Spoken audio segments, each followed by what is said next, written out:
If you fly from Paris to Zurich, it will probably take you almost 1 hour by flight.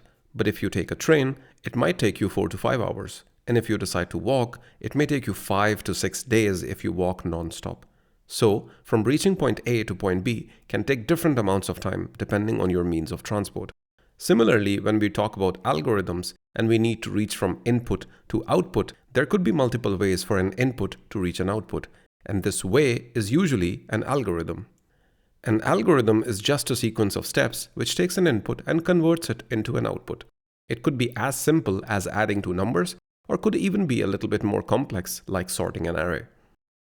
Let's say that we want to write an algorithm which takes a number n, and we want to return the sum of all the numbers from 1 to n as the output. So if the input n is 5, then we want to sum up the numbers from 1 to 5, which turns out to be 15. And if the input is 8, then we'll just add all the numbers from 1 to 8, which turns out to be 36. There are two ways to do this. One, we write a loop which runs from 1 to n and adds the value of I to the sum in each iteration. So assuming that each step takes 1 nanosecond and the input is 5, it will roughly take 5 nanoseconds to execute those instructions. Similarly, if the input is 100, it will take 100 nanoseconds to execute those instructions. Alternatively, we can also use a mathematical formula which can do this calculation in one single step. Let's say that this step takes 3 nanoseconds to execute, because it's a little bit more complex than simple addition. But it is still faster than the other algorithm. And when we increase the size of the input n, the first algorithm will take much longer compared to the second algorithm, which will take the same amount of time. Now, the question is, if we are talking about time, why do we not use seconds or minutes or hours to measure the efficiency of an algorithm? And why do we use the weird big O notation? Well, the thing is, some computers are fast while others are relatively slower. The speed of running an instruction on a computer might vary depending on the processor. For example, an instruction to add two numbers might take 1 nanosecond on this computer, while on a really old computer it could take 1 millisecond. In order to standardize this, some notations like big O, big theta, and big omega were introduced. And when we measure the time taken by an algorithm in one of these notations, it is called time complexity. In other words, the time complexity of an algorithm can be represented in different notations like big O, big omega, and big theta. For the purpose of this video, we will primarily focus on time complexity represented in big O notation, which is the standard in coding interviews. Now, let's try to understand what exactly is the big O notation. Imagine a shelf with a bunch of books, and you need to find a book which is titled "Algorithms Are Crazy." In order to find that book, you need to read the title of each book to see if it matches the name. We can assume that reading the title of a book takes 1 second, so you start your search from the beginning. If you're lucky, the book will be at the first place. This would be the best case scenario and you have found your book in 1 second. If you are unlucky, your book will be at the last place. This would be the worst case scenario. Assuming you have 10 books in your shelf, it will take 10 seconds because you have to read the title of 10 books in order to find your book. Now, if someone asks you, how long does it usually take you to find a book in your shelf? A more insightful answer would be, not more than 10 seconds. So you state the worst case scenario so that the other person knows that at maximum it will take them 10 seconds. In other words, we can also say that the upper bound of finding a book in this shelf is 10 seconds. This is exactly what the big O notation represents, the upper bound of an algorithm in terms of runtime. Not only this, it also describes the growth rate of an algorithm. Growth rate means if the size of the input increases, does the time also increase with it? If yes, then what's the relationship between the input size and the time taken by the algorithm? Let's try to understand this concept at a deeper level. If we come back to our previous example, we can see that in the first case, the time taken by the algorithm increases as the input n increases. If the input is 5, then it will have to execute 5 instructions in the loop.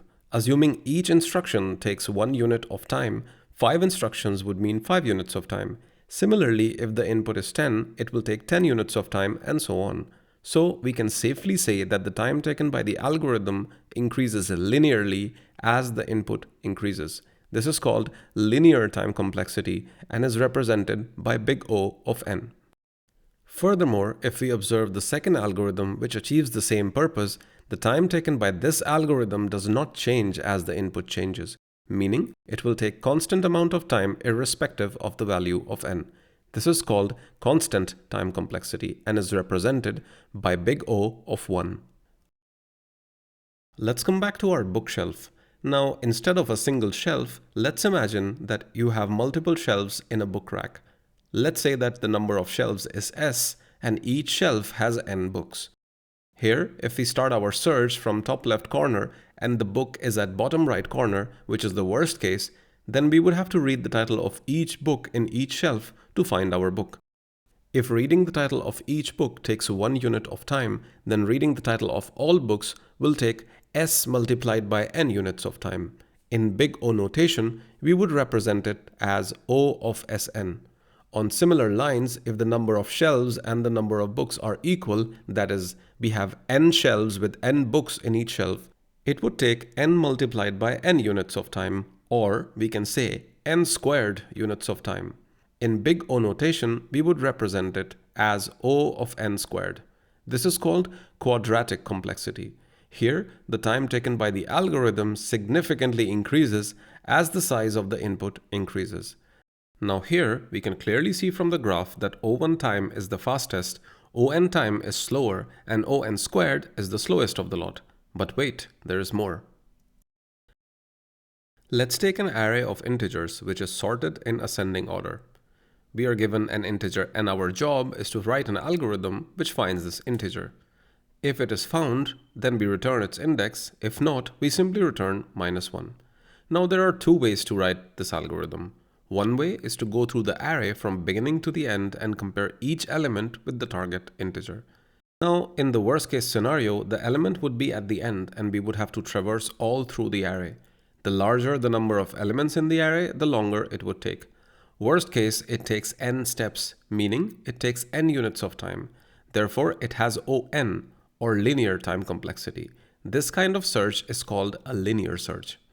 Let's see if we can make it faster by using another algorithm called binary search algorithm. So if our target element is 12, we can split the array from the middle and check if the target element lies in the first half or the second half of the array. Since the middle element is 7 and 12 is greater than 7, it means that 12 must either be in the second half of the array or it does not exist in the array. It can't be in the first half because the array is sorted and all elements before 7 must be smaller than 7. So we discard the first half and our search scope reduces to this. We do the same thing again and see if the target element lies in the first half or the second half. Since 12 is larger than the middle element, it must be in the second half. So we again reduce our search scope by half, then we are left with only one element. We compare to see if this element is equal to 12 or not. If yes, great. If not, great. We have anyway got our decision. An important point to note here is that in every iteration, we are reducing the array to half. Now let's scale this a little bit. If the array had 100 elements in increasing sorted order, we would split this array repeatedly by discarding half of the elements in each iteration, and in the worst case, we would continue to do this until only one element is left. In this case, the array was of 100 elements, it would reduce to 50, then 25, then 12, then 6, then 3, and finally 1. So for 100 elements, it takes 7 iterations to find our element. Similarly, for 200 elements, it takes 8 iterations to find our element. And for 1000 elements, it takes only 10 iterations. Now let's talk about the relationship between the number of elements and the number of iterations or steps taken to find our element in this approach. If we mathematically calculate the logarithm of the number of elements by using the base 2, we would approximately get the number of steps as we found here. And the reason we use 2 as the base and not 3 or 10 or any other number is because we are dividing the dataset every time by 2. In terms of big O, this is called O of log n complexity, where n is the number of elements. It is important to note that in terms of computer science, log and log to the base 2 are interchangeable, and therefore we don't usually write the base 2, although it is perfectly okay to write it as well. However, if the base is something different, like 10, it becomes very important to explicitly write the base. Now we can clearly see that as the size of the array increases, the runtime of the binary search also increases, but not as much as the linear search. Therefore, logarithmic runtime complexity is much faster than the linear and quadratic runtime complexity, but is still slower than the constant time complexity. Now, let's talk a little bit about exponential complexity. Exponential complexity is kind of the opposite of logarithmic complexity. We get O log n when we divide n by 2 in each iteration. In exponential complexity, the dataset tends to double up in each iteration. Let's take an example. This is a recursive function which has a terminal condition of when x becomes 1. If we try to map out this recursion, it would look somewhat like this. Here, the dataset gets doubled every time. Let's try to add the number of nodes here. Since each node has 2 children except for the terminal ones, the number of nodes at the 0th level is 1, first level is 2, second level is 4, and third level is 8. The total number of nodes is represented like this. Mathematically, this approximates 2 to the power n plus 1 minus 1, where n is the last level if we start counting from 0. We can simplify it as 2 to the power capital N, where capital N is the number of levels, which in this case is 4. The complexity becomes 2 to the power capital N minus 1. We can safely drop the constant because it is insignificant compared to 2 to the power n, so it becomes big O of 2 to the power n, where n is the number of levels. Let's take another similar example of Fibonacci series. If you don't know what Fibonacci series is, it's a series which starts from 0 and 1 and all the subsequent terms are the sum of the previous 2 terms. If you pick any term, say 13, it's the sum of 2 terms before it, that is 5 and 8. Similarly, if you pick 34, it's the sum of 2 terms before it, that is 13 and 21. Now, to find nth term of the Fibonacci series, we can write a bunch of algorithms, but let's have a look at this one. Here, if we want to find the 4th term, which is 3, this algorithm does a lot of recursion and the recursion tree would look somewhat like this. Now here, it is a similar situation like we saw before, but the right tree has fewer nodes than the left tree. So when we took the previous example, the time complexity was big O of 2 to the power n. Here it will be a little bit less because we can clearly see that it has fewer number of steps. But for interview purposes, O of 2 to the power n would suffice as well. This is called exponential time complexity because the time grows exponentially in the powers of 2 as the size of the input increases. Alright, so now that we have got some strong foundation, let's try to see some examples and learn some tips and tricks. Let's take a very basic example, a simple algorithm which takes 2 numbers and prints the sum and product of 2 numbers. Here we have a total of 3 statements. Each of these statements take a constant amount of time, meaning if the value of A or B changes, it will have no impact on the time taken by the algorithm. It will take the same amount of time irrespective of the input, meaning the time taken by the algorithm will stay constant even if the input changes. Therefore, the time complexity of this algorithm is O of 1, that is, constant time complexity. Let's take another example, a simple algorithm which takes a number n as an input and generates the sum and product of all the numbers from 1 to n. So if the value of n is 4, then the sum is 10 and the product is 24. Can you guess its time complexity? Let's analyze it. The first 2 instructions will take a constant amount of time because it does not depend on the value of n. Next, we have a loop which repeats a couple of statements n times. The statements themselves take constant time, but the number of times we repeat the statements depends on the input. As the input increases, the repetitions also increase at the same rate. Meaning, if the input was 4, the number of statements that will be executed are 8. Therefore, this particular part has O of 2n complexity. However, we can safely drop the constant 2 and call it O of n. Remember, we are talking about the growth rate, which still remains linear. Next, we have a simple statement which also executes in constant time, and the time of execution of this statement does not depend on the input. So our total time complexity becomes O of 1 plus O of n plus O of 1.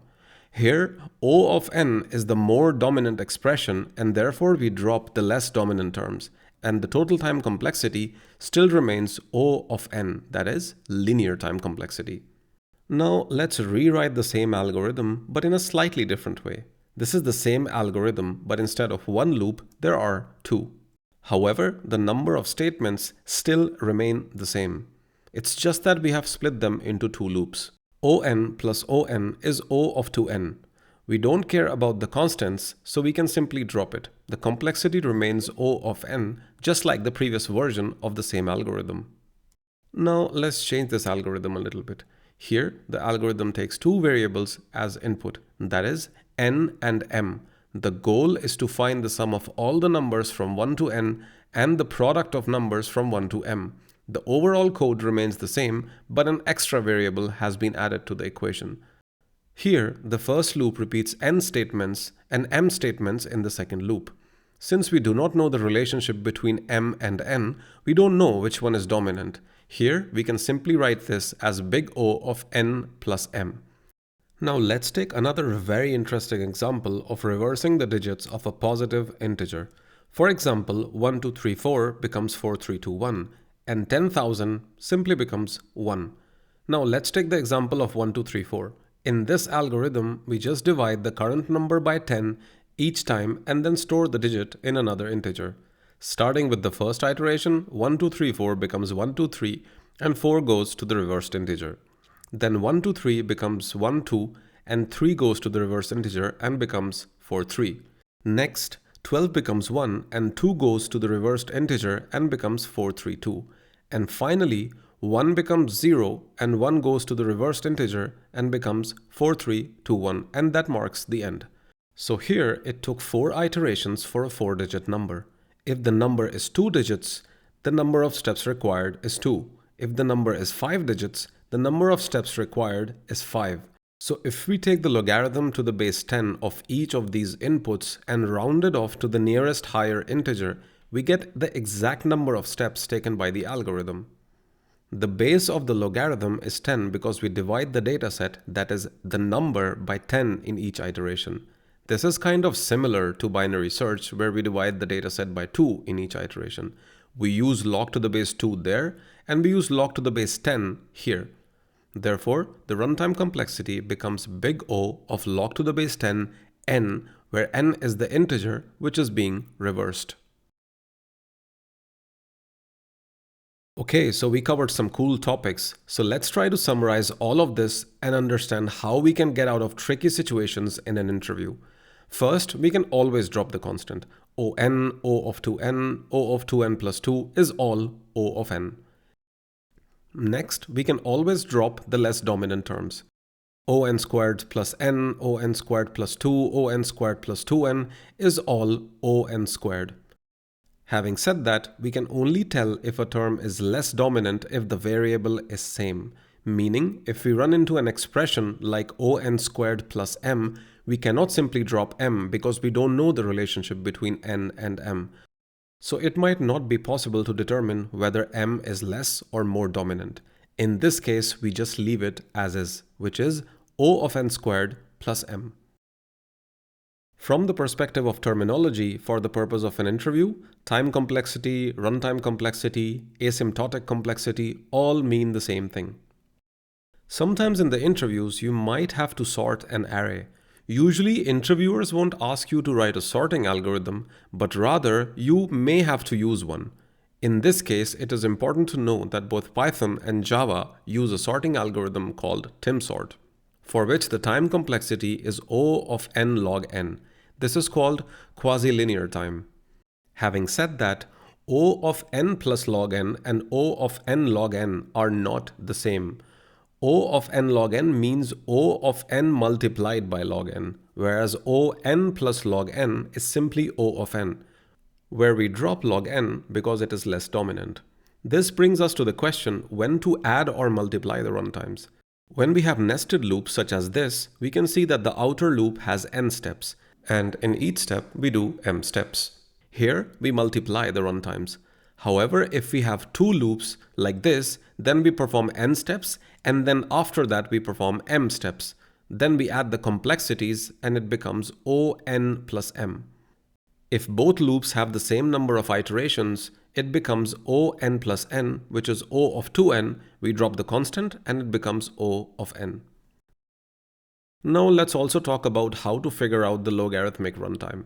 Whenever you are in a situation when the dataset is being divided by 2 in each iteration, most likely the time complexity of that particular piece of code is big O of log to the base 2 n, where n is the data which is being divided. It may be a number which is halved in each iteration, or it can be an array of size n. Similarly, if a dataset is being divided by 10 in each iteration, most likely the time complexity for that particular piece of code is big O of log to the base 10 n, where n is the data which is being divided.